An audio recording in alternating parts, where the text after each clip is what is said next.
Are you ready to take your business to the next level? Every day there are countless books and articles that are published offering the key on how to make your business a success. It's easy to feel overwhelmed trying to keep up and run your business. That's why Deb Creer created the Business Power Hour.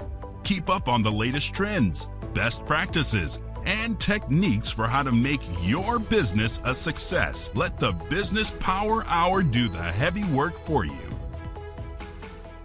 Good morning, good morning. I am Deb Creer, and I am passionate about giving professionals the tools that they need to make themselves and their businesses as successful as possible. And today we're going to have a great discussion and something that I'm really looking forward to, because we're going to be talking about something that many business owners, many managers know a little bit about. They kind of know they need to do it, but it's something that everyone should be doing to promote their business, and that's digital marketing. And so please join me in welcoming David Somerfleck to our program today. Welcome, David.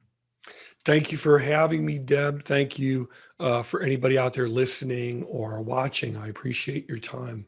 Great, great. Well, let me tell people a little bit about you, and then we will jump into this because it's going to be such a fun discussion. So David Somerfleck is a newly retired digital marketing executive with over 20 years experience working for marketing and advertising agencies, where he served as project manager, helping guide multi-million-dollar brands toward increasing profitability. David was also a certified small business mentor off and on for 10 years throughout the U.S., through the U.S. Small Business Administration, where he advised hundreds of small business owners, nonprofit administrations, and senior staff, as well as startups, in how to grow their business quicker and easier. Additionally, David was trained in political campaign marketing called messaging by a consortium of the White House Project, the Colorado Department of Education, and the Center for Progressive Leadership. And he later went on to advise several political campaigns. Holy schmoly, could we have a conversation, but we won't go there.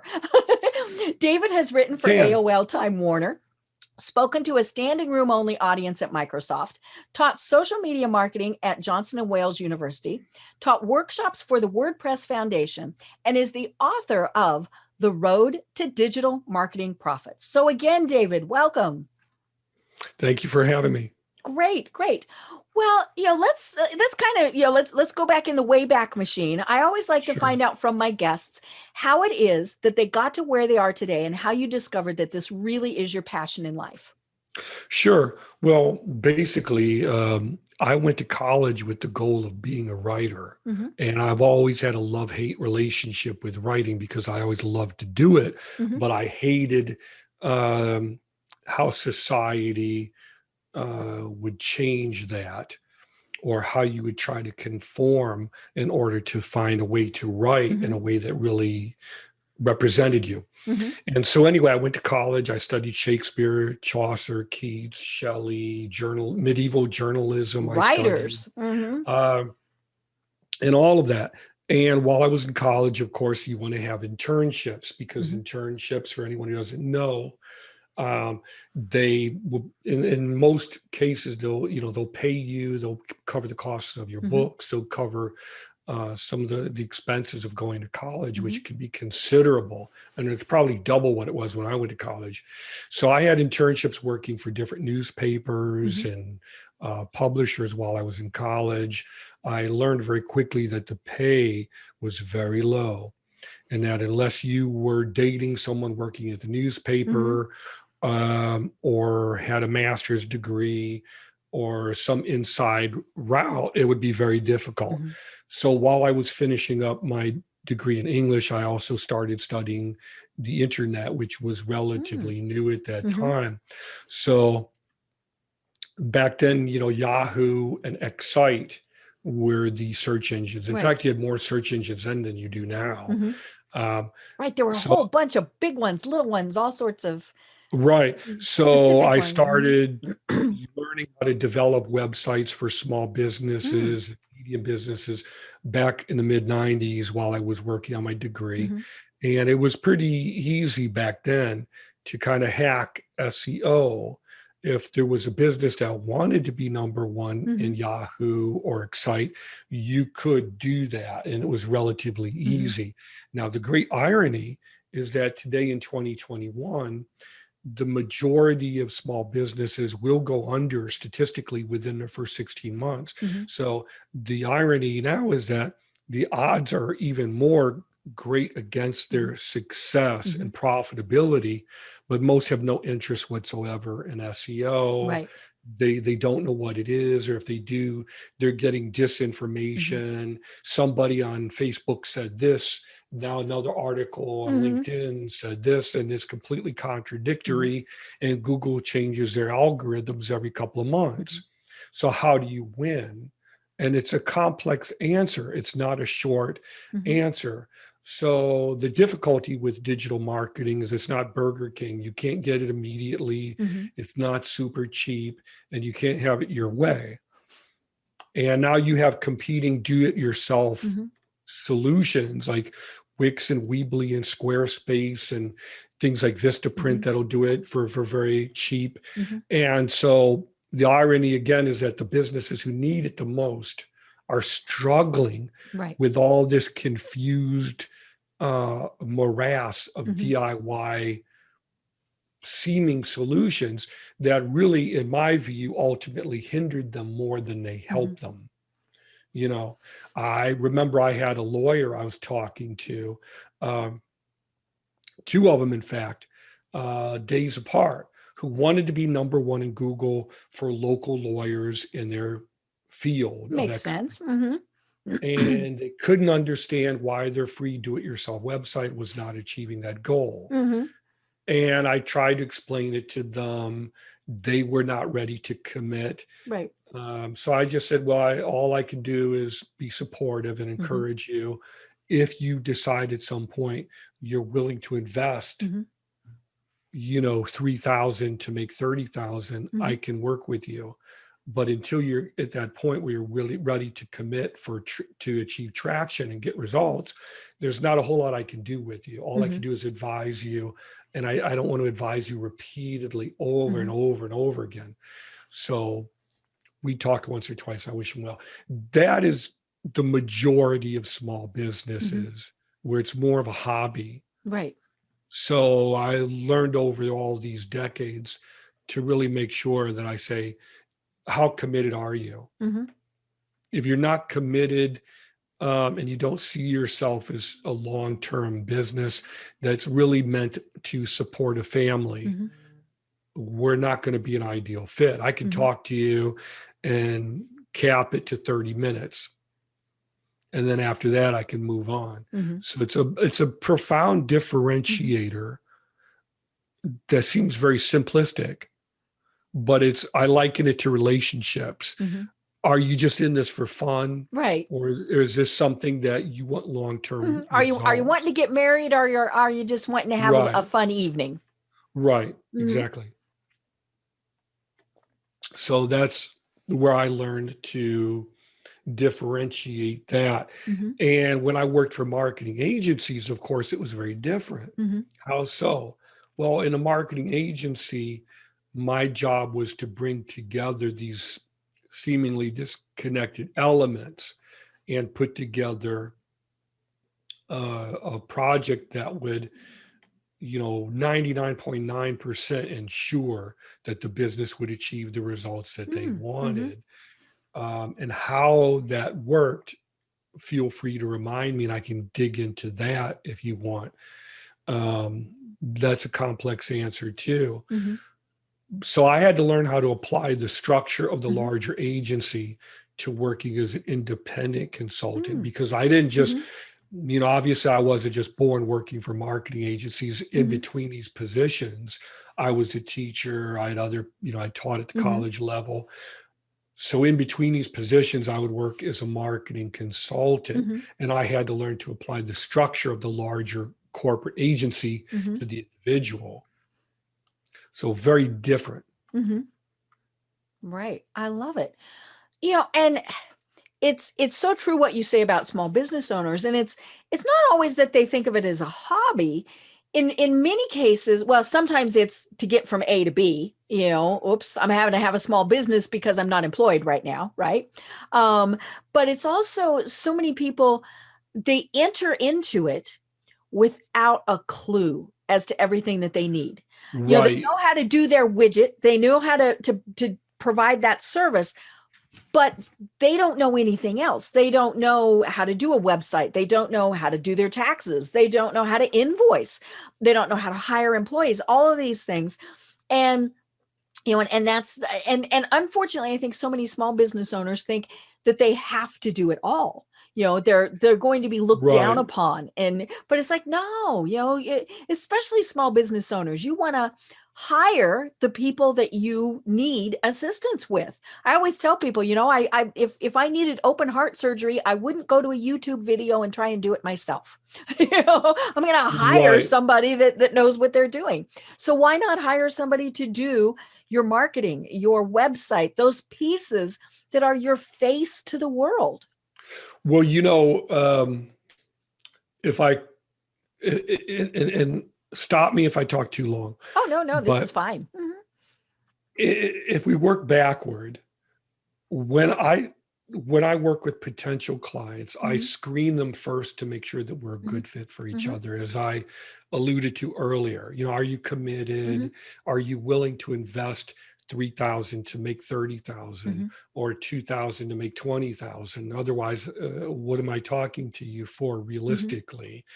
So if we work backwards, I screen potential clients first. If they seem like an okay fit or I could work with them, then we have what's called an onboarding process where I introduce them to key concepts. So I don't spend all the time answering questions. What is SEO? Right. Which, for those who don't know, is how you outrank competitors online. If you don't care about SEO, then you don't really have a business. You have a hobby that you're just doing for fun.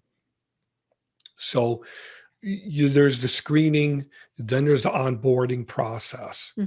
Then after that onboarding process, you're like, okay, now let's begin putting together the pieces of what we need in order to work. Now, before you even get to that screening call, I missed a step here. During that onboarding process, one of the things I do is right before the end is what's called a discovery call, a discovery session. Lawyers do this a lot. And I learned this from lawyers. They have what's called discovery, where they need to collate or collect all the information from you. What have you done to this point so far? Who have you interacted with? What is it we need to know in order to represent you? And you can't withhold anything, because if you do, we're not going to be able to do a very good job. Right. So I have a discovery session with them toward the end. We already know we're a good fit. So let's have a brief, low cost, but still paid discovery session to make sure you have some skin in the game. Now, during that session, before that, I give them a workbook. And I say, if you don't want to read the workbook, you don't have to. But I'm going to ask you to do it. I know most people won't read today, so I'm going to go over the workbook with them anyway to make sure that they have the answers, because it's very important that they know key concepts. I don't want to be wasting my time explaining budgets and how budgets work, because it's in the workbook. So I want to make sure that we go over those key points. Right. One of the things in the workbook is what I call the typical client journey. The typical business owner journey as it relates to digital marketing is that they usually see it as an afterthought. I've got my business, but we're just not getting anywhere. Right. I've got my DIY template through Wix or Weebly or Squarespace or whomever. It's not getting any results. Why not? Now we have to dismantle all of that or recreate it somehow. But you can't get rid of the negative impressions that are on the internet. That could take months to years to remove. They don't know that.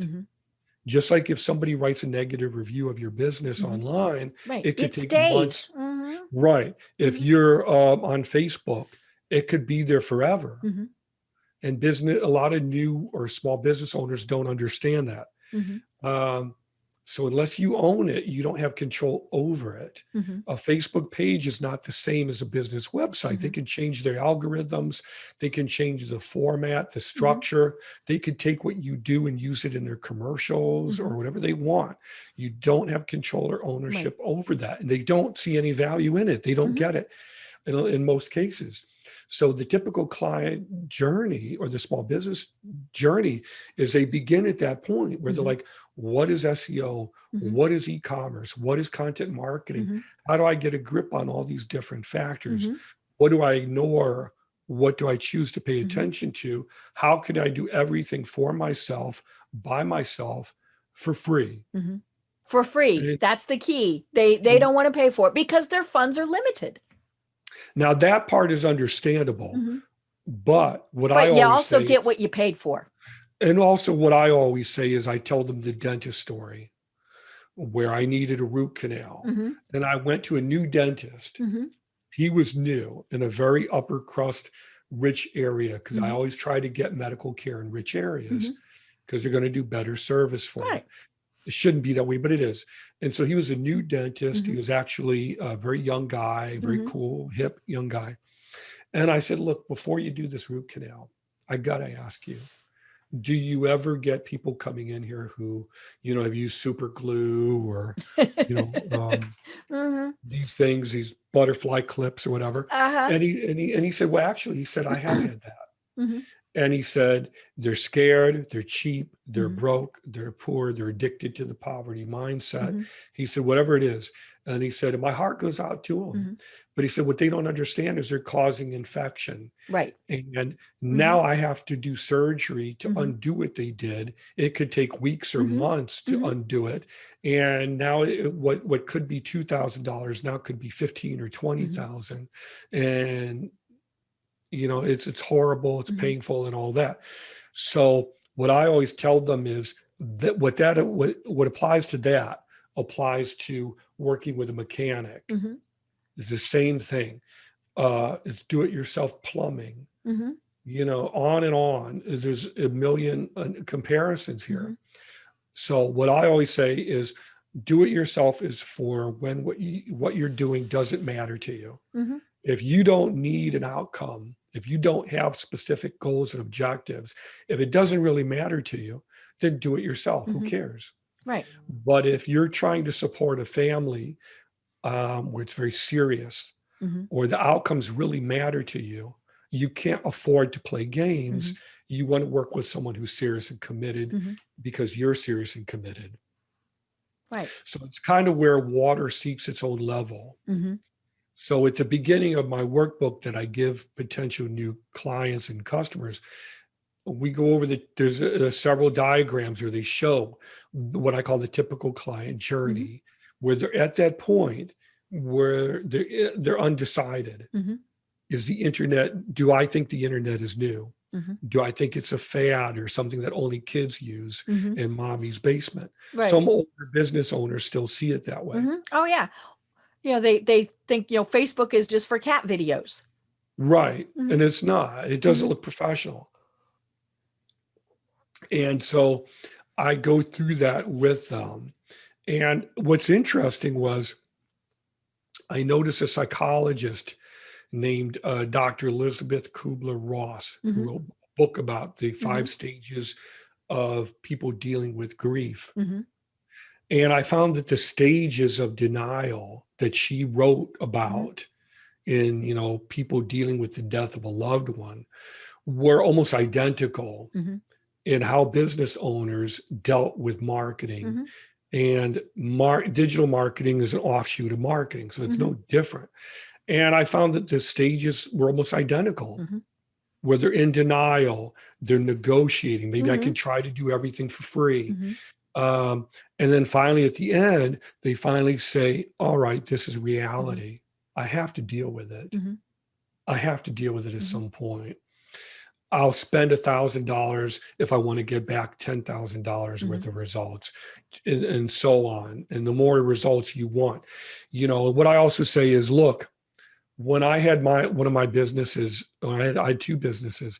If I wanted to advertise in a newspaper, they wouldn't talk to you for free. You couldn't put an ad in a newspaper for free.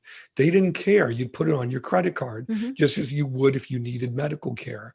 They're not going to negotiate with you. They don't want to hear your story that you're too cheap or too broke or too poor. Put it on a credit card, you don't get the care, which is brutal, but it's also reality. And so I remember going to the newspaper and they said, well, if you want to put an ad in the newspaper, it's $3,000. It will run for 3 months. That's the cheapest package we have, sir. If you don't want to do it, don't pay. And that's it. We're not going to negotiate. And it was the #1 newspaper in the area. So you pay your money. It runs for 3 months. They cannot guarantee you that anybody will call. Right. Or that you'll get any phone calls. You either believe in it or you don't. Yep. And it's very simple. And the funny thing is that for the same price, you could probably be #1 or #2 in Google. And once your website is created, it's there forever.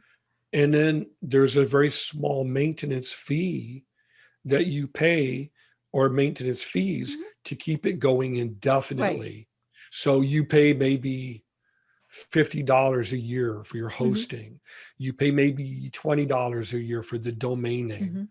Then you pay a professional, to scan your site for viruses and run backups and maybe help you with updates or with blogging or whatever. And it's a minor fee. So you have to be willing to do those things to get from point A to point B. So that's where I talk about that. And that's really the #1 issue, which seems like a no-brainer, but it's the #1 issue with most, where they just can never get any traction. Now, after that is what you were referring to earlier, which I called the savior complex, where you're doing, I need to write a blog post on that, where you're basically doing everything for everyone by yourself, for yourself. And I've seen it in a lot of nonprofits and a lot of small businesses where you recognize it and you just say, look, I wish you all the best. And, if you're not willing to meet people halfway, God bless you, take care. You get 30 minutes. After that, I've got a motor. So that's very common. And I could give you a million examples of that I've encountered. Another issue that you see is people focusing on tools, what I call the bright, shiny object syndrome. Like if you have a cat and you give it a new toy, it'll go crazy. And then you give them a new toy. And right. And you fixate over tools rather than running the business, which is really key. Are you an employee of the business where you're running around putting out fires all day long, or are you managing and running the business? So, for example, you shouldn't be giving directions to your store or restaurant. Right. You should have a website. They go to the website. They have an interactive map. You have a law firm, whatever, a dental practice. They go to the website. They have an interactive map. You have an FAQ page, frequently asked questions. You shouldn't be answering questions. Everything should be through the company website. You shouldn't need to email anybody anything. They should be able to get all the download forms that they need through your website. Everything should be done through the website. If you're older like me, you remember that originally websites were called portals. Why was that? Isn't that cute? Right. But they called it a portal because you would go to the company website, and through the website, you would get everything you needed. Right. You got those documents that you needed. Right. You would get the HR forms. You could do e-signature. I mean, FedEx and UPS has been doing e-signature for at least 10 years now. Most small businesses don't even know what it is, and they're not even thinking about it. Which is mind-blowing when you think that there is a thing called COVID. Whether you believe it's a conspiracy or not, COVID is... People are getting sick. Well, you've had 450,000 deaths so far. And if that's all a hoax and a conspiracy, then everybody in the world is on board. And every government in the world is on board with that. So, I mean, I'm over it. You should be having conference calls that are video calls like what we're doing now. You should have downloads. people should be able to clock Mhm. in through your website where it tracks the IP address Mhm. and logs them in or clocks them in remotely. Everything can go through that company Mhm. website. And the more you automate and the more you have your company website like a portal, Mhm. you will find that the more Mhm. processes you can consolidate, the more overhead you can Mhm. eliminate, and the more money you will save. Mhm. And then you can start automating more and more. And then you can start paying for online ads Mhm. and achieve a higher ranking in Mhm. Google. And that's why so many people invest in digital marketing now. Mhm. And that's why I call it digital marketing rather than online Mhm. marketing, because we're bringing together seemingly disconnected Mhm. tools, but putting them together as a whole. Right. Yeah. And I think so many businesses discovered during the pandemic, especially, maybe the first 3 or 4 months, that they did not have things that Oh, that people needed. it's I terrible. mean, restaurants would be probably one of the best examples. Oh, it's terrible. Yeah, Can I give you a quick example? sure, yes. Hmm. There's because in the area where we live in Florida, when COVID first started, I remember my wife and I were shopping in Costco, Hmm. and I was looking at my phone and looking at the news. Hmm. I don't know why. I was just looking at the news, and I saw a video of a woman falling over face down in Wuhan, China. Hmm. And I looked at my wife and I looked at the video again. And I said, wait a minute, wait a minute. We're going home. No, I didn't say that. I said, Ah. Mm. we need to stop Hmm. and look at this video. Hmm. It's from a legitimate news source. Hmm. It was like CNN or Hmm. MSNBC or some, you may disagree with some of their Hmm. coverage, but they're a legitimate global Hmm. news source. Um, I looked at the video and I looked at my wife and I said, this is going to be here Hmm. in a couple of weeks. We need to start buying rice and beans like there's Hmm. no tomorrow. Right. Stock up now. Hmm. 200 pounds of rice and beans right now, Hmm. enough to sustain Hmm. a full adult for a Hmm. year. She didn't know if we should. Hmm. And I said, look at this video. It's not a Hmm. joke. And anyway, what was my point? Uh, yeah, when we came back home, I started looking for local restaurants and Hmm. pubs and Hmm. whomever who would deliver to your Right. door. Hmm. I couldn't find anybody Hmm. because at that time, Costco, Whole Foods, Hmm. the local grocery store, they would not deliver to your door yet. Hmm. The local Walmart wouldn't deliver to your Right. door at that point. Right. Because they want you No, in, because right, impulse purchases are right. their big things. Nobody would deliver at that Hmm. point. Nobody. Hmm. Walmart offered outside pickup, Hmm. curbside pickup. Hmm. That was it. So we went to Walmart and Hmm. we were doing that. I couldn't find any local grocery Hmm. stores or anyone who would deliver. Hmm. Weeks later, I found a local pub. Hmm. They were going broke because no one would come into their pub. Right. So they had come up with the brilliant idea that I read the article about the owner. He said, well, look, we get like 200 pounds of chicken delivered once a week. Hmm. We have 200 pounds of meat and potatoes delivered. So we're going to offer local people the service that they could come and pick up 20 pounds of Oh, chicken nuggets wow. Hmm. and all of this. But the catch was you had to physically take out your phone and call them. You had to give them your credit card Hmm. information over the phone and hope that it was safe, that they were Uh-huh. up. And then get in your car and go Hmm. to the restaurant and pick it Hmm. up. And then maybe they would bring it out to your car Hmm. if they saw you. Right. Right. Because if you And call, it's busy. right. So you'd have to physically get them to come out and to bring it to your car. They weren't wearing masks because they believe it was a conspiracy. They wouldn't Hmm. wear a mask when they bring it out to your car. So I remember looking at that and just think, if you could just offer through the Hmm. website where you could use Hmm. e-commerce to take the payments, I could Yep. make the payments, Hmm. I could order 20 pounds Hmm. of chicken nuggets, then you could come, you bring it to my door. Hmm. Think how much money you would be Right. making. Hmm. Nobody locally was Hmm. doing it. Hmm. Nobody. And to this day, 2021, Hmm. there's still nobody locally Hmm. doing it. Right. Not a soul. Most of the small mom and pop delivery places, like there's a Mexican pizza Hmm. place. I'd love to try Mexican Hmm. pizza. They won't deliver to your door. Right. I have to call Hmm. them up, give them my credit card Hmm. number, get in the car Hmm. and go pick it up there and go Hmm. indoors. and the person may or may not be Mhm. wearing a mask. Is my life worth Right. the pizza? No. No, no.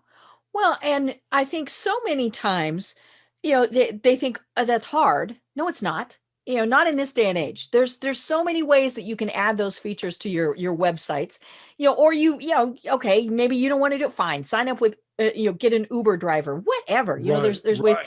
But the restaurants that, and still, I mean, because we're pretty close to a year out now, and that you go, and maybe Yeah, they have their menu online, but if you're opening it on your smartphone, you can't read it. yeah, Because they just put a PDF of it, and and it's like a 20-page menu. No, that's not going to work. And so, okay, so maybe I'll drive there, but there's no way to let people know. I mean, this is so much yeah, simpler. I live in Atlanta, and in the land of Chick-fil-A. And I mean, when I can go through a Chick-fil-A and they've got yeah. 5 lanes of traffic, and you're just going to book it up, book it up, book it up, as fast as you can go through, they figured it out. Right. They figured it out because Yeah. they made it important. Yep. They made it important to Yeah. their business as Mhm. a whole. Mhm. They saw the value in Mhm. it. I think that's really key. They saw the Right. value Yes. in Mhm. putting the structures Mhm. into place, and then they budgeted realistically to Mhm. achieve it and Right. then made it happen. Mhm. Whereas with so many, and I don't want to put a bad rap on them because not all business owners are like Mhm. that. Um, but the ones that seem to have these problems, are you committed? Mhm. um, do you see yourself as premium or want to Mhm. be at that juncture? Mhm. So what the small business owner needs to know is that it's possible to Mhm. do whatever you want to Mhm. do. You just have to work with an Mhm. experienced professional Right. and then budget Mhm. accordingly. And like I said, I have this in my workbook. Well, how do we Mhm. budget? We don't Mhm. know. And anybody who contacts me, I'm happy to send them Mhm. this infographic, Mhm. and we can schedule a Mhm. call, and I'll even go over it with them, because the more direct, clear information Mhm. there is, the better. Right. Well, and we're not going to go back to the way we all did business a year ago. It's just not going to happen. No, Chick-fil-A is another great example. I mean, the one just down the street from us that I normally go to is currently closed, and oh my gosh, caused all sorts of panic. Right? All these people posted on Nextdoor, why is he closed? It's oh, you're making because, me hungry. well, they were renovating, and Yeah, they are only going to be a drive-through. And clearly, I mean, they figured out and people and you want to know take it why? home. And you know why? Because they're a large corporate Mhm. entity, and they realized, hey, listen, if one of our employees gets COVID Mhm. and they infect the Right. staff, We're in big trouble. well, not only are we Mhm. in big trouble, can they sue us? Mhm. Maybe, maybe not. Right. I don't It's know just that. not worth the bad PR. Right. There's the bad Mhm. PR. There's the legal Mhm. ramifications. Can they sue us? Mhm. Um, it's very Mhm. communicable if you believe it's Mhm. real. Now we have the UK variant and the Mhm. South African variant, and the vaccines can't be distributed Mhm. fast enough. Right. Um, Luckily, thank God, knock on wood, it's finally, it looks like it's being taken Mhm. seriously, where they're acknowledging it's real, it does Mhm. Mhm. exist. We have vaccines, let's begin Mhm. ramping it up. Um, the thing is, if you're a business employee, if you're a business owner, excuse me, can you really play games with this? Right. Mhm. One person getting sick could Mhm. infect everyone Mhm. else. Right. They could be out for how long? You Mhm. don't know. Right. You You don't know, know. and it is yes, it's difficult. Back to, say, the example of a restaurant. I mean, getting rid of, temporarily or not, say half of your tables. Of course, their mind Yeah, goes, there goes all that income. yeah. But if they get shut down, Mhm. we were talking before the program that you used to live in Denver. I'm a Colorado native. There's a big bar out there. I don't know if you saw this. I So saw this many, online. yeah. So Grizzly Rose. So Grizzly Rose is a huge country and western bar in I've heard Denver. of it. Yeah, So they have now been closed because they kept opening, and they'd been warned several times, yeah, and they were letting too many people in. And I'm sure they were thinking, we got to get as many people in here and make as much money as we can. And of yeah. course, Now they're making nothing. you know, and Right. so, that's the big thing is, you can, and can businesses adjust, and and some of them can't. I mean, because there are, especially things like restaurants. I mean, though there's such Yeah. tight margins, but at the same point, the big Mexican restaurant down the street from us added a drive-through. Now I'm pretty sure that Yeah. they had to adapt their menu, because their menu was one of those 20-page menus, and you just can't do that at a drive-through. So they probably went through and figured out, okay, what's our top 20 Shorten the things? menu. Yeah, but they put a drive-through in, and clearly this drive-through is going to stay. It's a permanent modification to the building. So they went, okay. And let's be honest, I really like being able to bring my food home and eat watching TV in my Yeah. sweats with the dogs and all of that stuff. Do I miss going into restaurants? Not really. Same No, thing I with don't going either. to in-person networking. I don't really miss it. No, and the in-person networking is always very haphazard, Mhm. because you could go to a networking event and whoever you come into contact with or talk to may or may not need your Right. services. Mhm. They may or may not see the Mhm. value in Mhm. in what you do. Mhm. Say, for example, I go to a networking event and I meet a mechanic or a guy who owns a body Mhm. shop. Well, I don't need automotive care right now. My Mhm. car is doing fine. Right. You don't save his business card. Mhm. So it's wildly ineffective. Mhm. It would take you an hour to get there. Mhm. You pay for the meeting if it's Right. You get any kind kind of of good quality, food. kind of good food. That's so. You're Mhm. there for an hour. You Mhm. usually have to listen to someone's infomercial anyway. Mhm. And then it takes you an hour to get home. Mhm. So So you lost half a day. right. And the same thing is true for going to the grocery Mhm. store. It takes you an hour to Mhm. get there. You're in there for 40 minutes Mhm. getting groceries. Then you have to fight traffic to Mhm. come home. Well, you might as well run some other errands while Mhm. you're at it, Mhm. you know, just so on and on and on. Mhm. And if we switch gears and say, look at all these other types of Mhm. businesses, well, nonprofits, Mhm. we don't need that. If you have a church, Mhm. think about it. Mhm. Going to church, okay, that's a wonderful Mhm. experience. But you go to church, you're surrounded by hundreds of other Mhm. people, many of whom are going to be very close together Right. And you physically. hug, right? You Mhm. hug, they may not everybody wears a Mhm. mask correctly. A Mhm. lot of them just wear that I over know. their Please chin. pull it up over your nose, folks. Right. A lot of them will wear it just over their chin Mhm. or over their mouth and not Mhm. cover their nose, or they'll Mhm. wear, I've seen people wear a bandana Mhm. or something ridiculous, whatever. So why can't a church Mhm. have their sermons available online? Right. Why can't they take Mhm. donations Mhm. online? Why can't they sell their Right. t-shirts and everything Yeah. online? My And mom's church does. And it's you know, fabulous. She's 88, still lives yeah, at home, yeah. all of these various things. So she's still very independent. And she has not been to church since March of last year. Because you don't want to But get it. right. Yeah. And of course initially you couldn't. I mean, it was she lives in Kansas, and so it's been within, the last 6 months probably that it has opened back up, but she's not gone back. And she's not gone back because they broadcast on YouTube. She Yeah. has a smart TV, and her neighbor has set it so that all she has to do is click the icon. Right. She watches it, and of course, since it's on YouTube, it's also recorded. So she doesn't catch it right at 11 on Sunday. She can watch it at 2 on Wednesday. Right. She mails her check-in. She doesn't do e-commerce, but she's 88. But yeah, I mean, she now the funny thing is she participates. And I absolutely love this. I just thought this was the cutest thing in the world. They've got the big screen that is showing the readings. And I could hear her. She was in another room when we were visiting, and I could hear her talking. I'm thinking, who is she talking to? She was following along and doing the readings as they were Mm, doing the readings. So she was still participating, but she was right. doing it safely.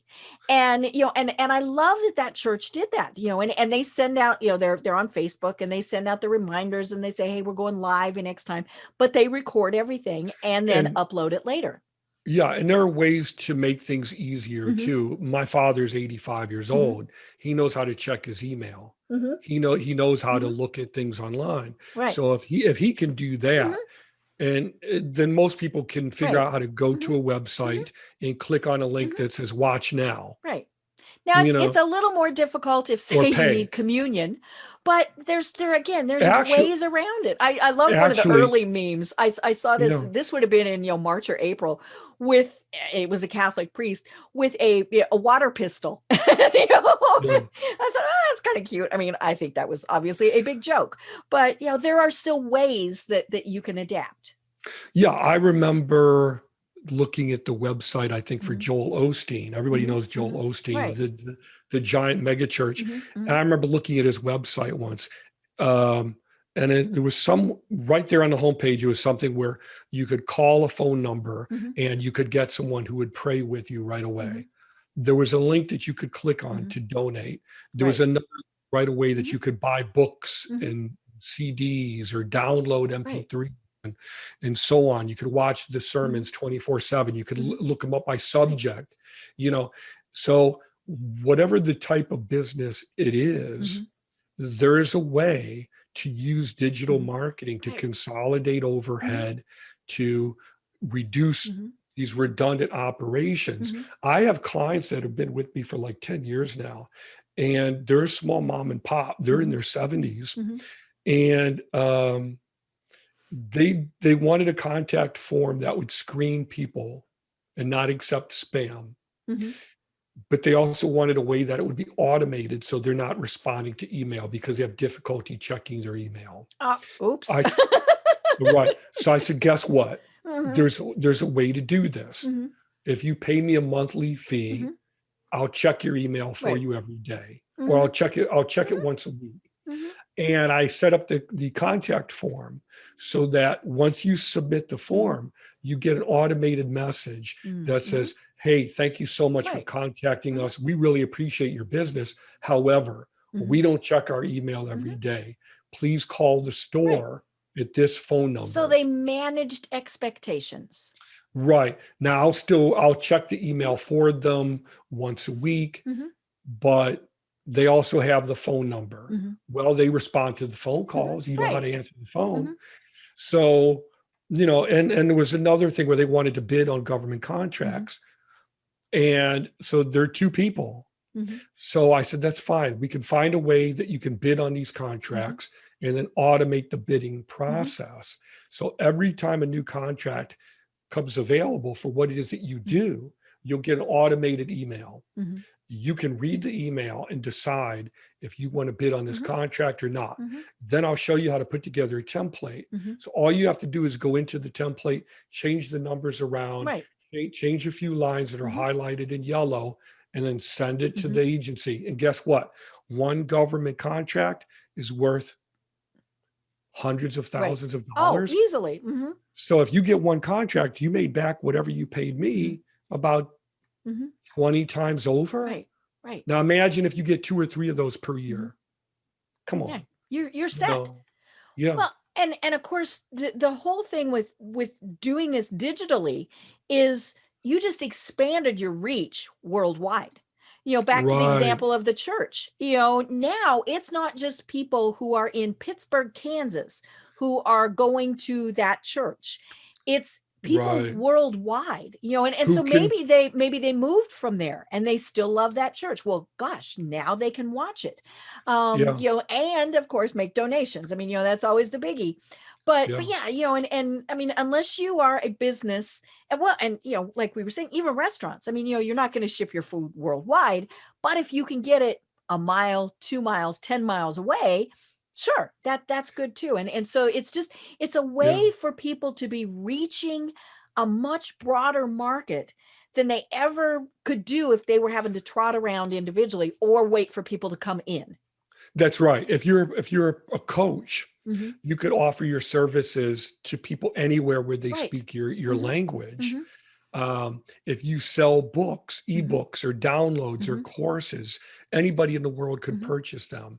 And so the more you enlarge your scope, the Mm-hmm. more you pay for online advertising, which is called PPC, Mm-hmm. the more you use SEO, Mm-hmm. the more you use content marketing, Mm-hmm. the more you repurpose that marketing, like what we were talking about before we started recording, where Mm-hmm. you take the content and put it into different formats and take like an hour-long interview, for example, and break it into Mm-hmm. chunks and use it there.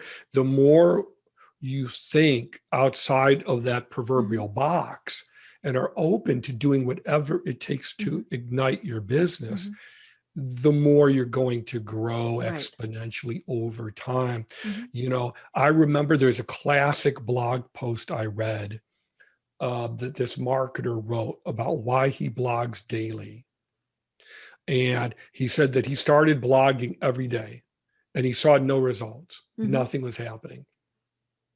Now, of course, in every blog post, he would use different terms, Mm-hmm. different hashtags, Mm-hmm. different links to Mm-hmm. different It outside was his sources, thought of the day. Mm-hmm. different videos, Mm-hmm. and so on.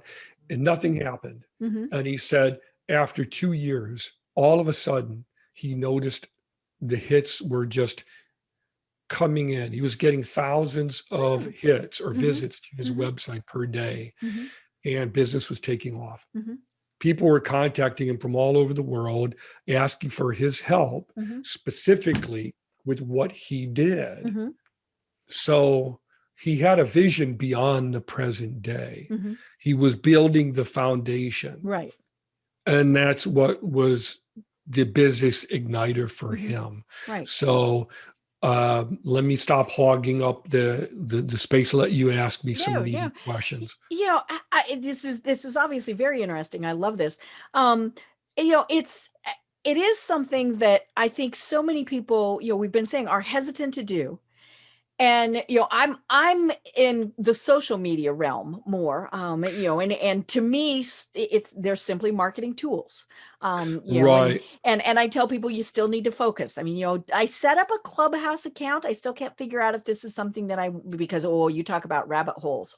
Yeah. I could spend hours there, but you know, I'm sure you've had this happen too, where people have said, well, I don't need a website because I have a Facebook business page. Sure. Every And day. you know, and it's as you said before, okay, that's Facebook's property. You know, they can do whatever they want with it. You know, so maybe we convince somebody, okay, you got to have a website. And SEO won't work for that. Right. If you have a Oh yeah, Facebook if it's page, on Facebook, SEO, Google doesn't know you're there. right. And it doesn't look Right, professional. right. And your larger Mhm, competitors, yep. they do have that. Right. That's the thing. Or to the smaller remember. competitors who are just smarter. I mean, that's the thing. And Right. you know, and so, but the other thing is, you know, you get this digital property. So you set up your website, you know, you do these things. Then it's so important that you maintain it and you update it because you know Right. there's so many things. You know, I went to somebody's website the other day and there were things on there from 2016. Yeah. And so the first thing that I think of when I see stuff like that is, are they still even in business? Right. You don't know. And it Mhm. doesn't look professional and it makes Right. you not want to trust them. Mhm. I remember my wife was looking for, I forget what it was. We were looking up doctors or Mhm. something. And so we found a new clinic in Mhm. the area and we went to the website for Mhm. the clinic.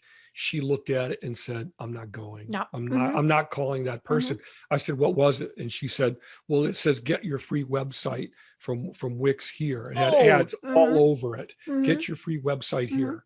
And I'm like, how does that look professional? Mhm.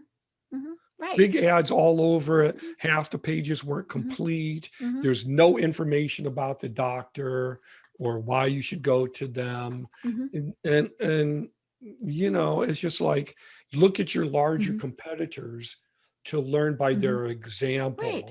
Oh yeah. And we Yeah, used to you call might that not be able to piggyback. copy it. Well, you don't want to copy it, but You you can't, can yeah, see what they're doing, you know, and yeah. figure out, okay, how can I make that work for me? Yeah, exactly. In marketing, we used to call that profiling, where you would look at Right. your larger, more Mhm. profitable Mhm. competitors, the people you admire, Mhm.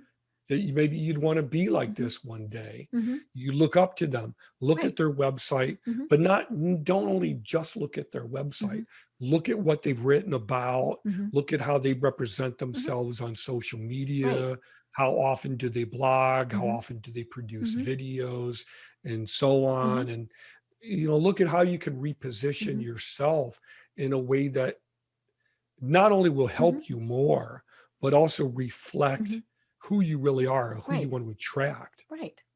You know? And back to the discussion that so many people think, well, gosh, this is so expensive. Not anymore, folks. I mean, Yeah, long gone are the days where it cost a fortune for a web host. I mean, if you can't find something that's under $100 a year, you ain't trying. I don't Um, know. Yeah, I don't know of anybody Yeah, I mean, I'm who is sure there probably professional. still are, and they're, they're as who was it, Mark Twain? No, I'm not. Somebody said there's the circus guy. There's a sucker born every minute. Right. P.T. Yeah. Barnum, and so and you don't need the big $10,000 video camera. Your smartphone is going to do really pretty good. Yeah. Especially because I think, unless you're a business that is gigantic, an Amazon, a Coca-Cola, all of those things, I'm not expecting to see an extremely high level quality of video of whatever. If it's the restaurant down the street, okay, I know they filmed it with their smartphone. That was a good use of their money. And I think nonprofits really can learn from this.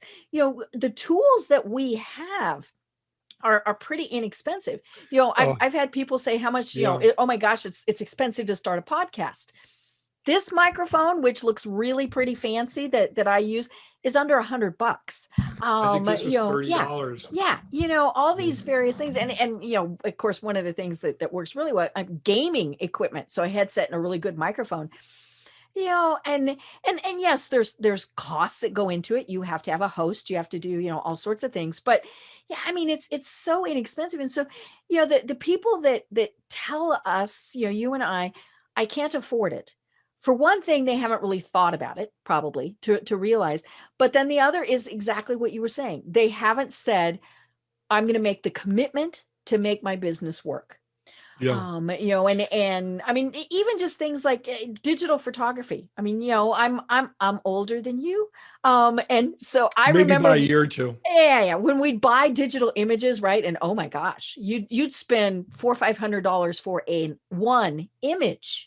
Yeah, very true. And now there's so much out there. Even if you subscribe to a service so that you get a little higher quality of stuff, I mean, there's so many free places. And back to your own equipment. I mean, you want to make sure that you're the only one that's using that image. Take it yourself. Yeah. And I don't know of anyone in the digital marketing space who would turn down a business if you said your budget is several $1,000s. Right. They would, depending on the scope of what you want done and the goals you're trying to achieve, yes, it could go up from there. If you have if you own a chain of stores with multiple locations, then obviously, and you want to sell furniture online, for example, well, that's not a $3,000 project. No. But I don't know anybody who wouldn't talk to you if you're a small business owner and you say my budget is 3,000. Right. They're going to talk to you, say, okay, we may need to scale back one Right. thing or something like that, but they'll talk to you. Whereas if you say your budget is $200, you're going to get someone who's desperate to try to get enough food for the week. Right. It's funny from the opposite side of that, from the person who does those proposals. That was one of the hard things that I had to learn. I would submit a proposal and say it was $5,000 to design a website. And they'd go, I'm sorry, our budget's only 3,000. And I'd go, okay. Because it was like, oh my gosh, I need the business. Well, I learned to say, all right, your budget is 3,000. What are we going to take off of this $5,000 proposal? And that was, and a lot of times it went back up to 5,000 because they went, oh, well, we really wanted it to do that. But it was like, no, this, I'm not going to devalue what I do, which is what they were wanting, and so, I was like, nah, if you want to pay less, then you get less. And let me say about RFPs. I used to Mhm. respond to RFPs, Oh, I hate those and things. and I mean they're cattle calls. Mhm. You're basically taking a professional and you're saying you have to solve this Mhm. problem. We're telling you what our problem is. Mhm. We're And telling give you us what. examples of how you'll solve it. Those were always my Right. favorites. So we Mhm. can take it to someone else and shop Yep. it around.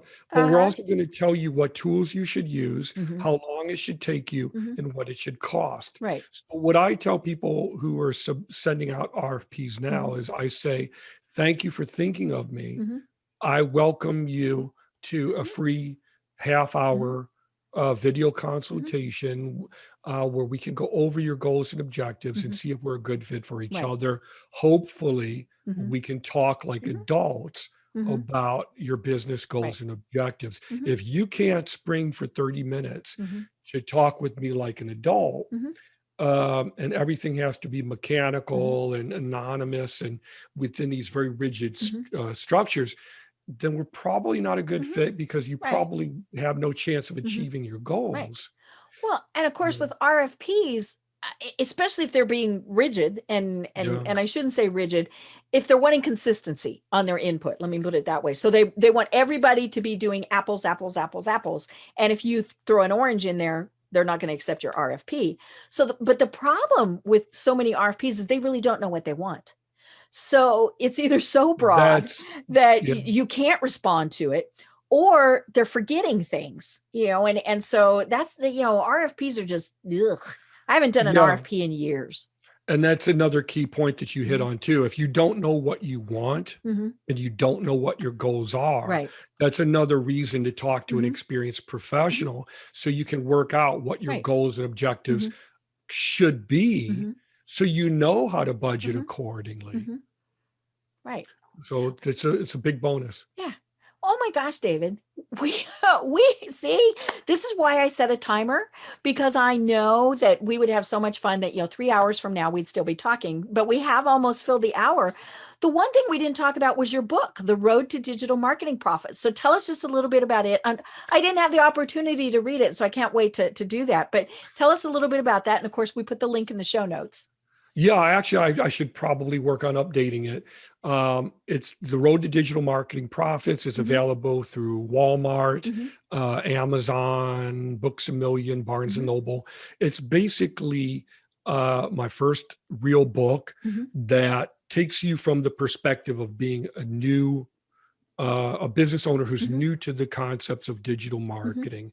You're not sure where to begin. You're not sure how to budget. You're not sure who you can trust. Mhm. And it takes you from that beginning perspective and uses the metaphor of a road trip Ah. and says, now look, you want to use a Mhm. reliable GPS. You want to have a Mhm. map in case your GPS doesn't Mhm. work. Mhm.